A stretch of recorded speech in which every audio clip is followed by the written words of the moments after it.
Healing your nervous system often feels emotional, confusing, and messy. And the great news is that's actually proof that it's working. Our bodies are self-regulating machines. They know what to do if we get out of the way. Do not use your external reality to tell you if you are changing.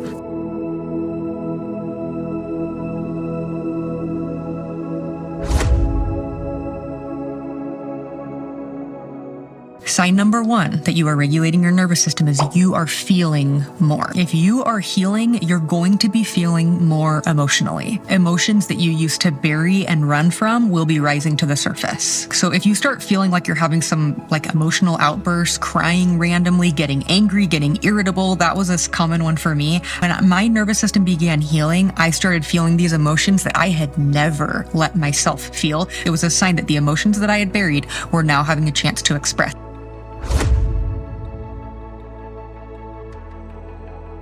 Number two is you lose interest in hustling energy.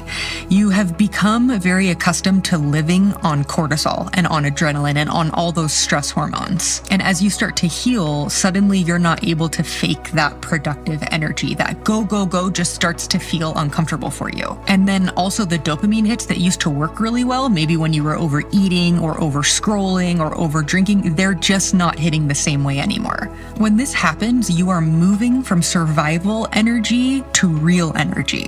So please know that rest, boredom, and stillness are going to precede your healing.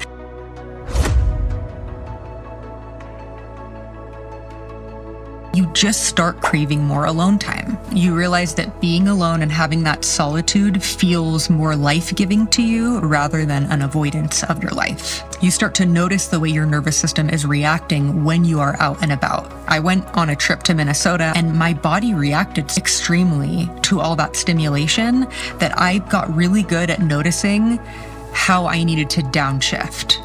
I needed time alone. I needed quiet time. I needed peace. That was restorative to me when I pushed my nervous system too hard. It's another deeper way that we begin listening to our body and saying, hey, I see I've pushed you a little bit too hard. I'm going to take some time alone.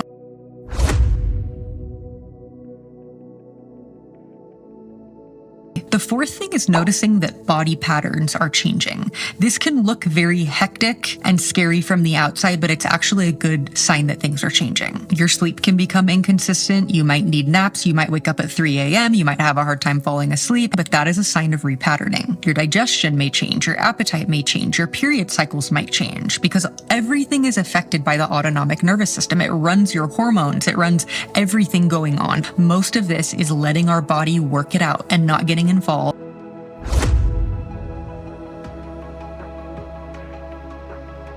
You start noticing instead of jumping into fixing. You notice that you are placing a pause before your reaction, and that pause is creating the ability for you to respond. Responding is a choice. Reacting is a default pattern. You start noticing the sensations you're having, and you don't get hooked into them. You don't get locked into focusing on them and fixing them and making them go away. You get cozy with your symptoms and your sensations. You bring them along for the ride. This is one of the biggest signs that you are healing, and that is the nervous system learning that ability to feel safe in the stillness with or without sensations. You are becoming different, and when you change, your life changes. When you change your response, your symptoms change. When you change your reaction, you get to exit survival mode.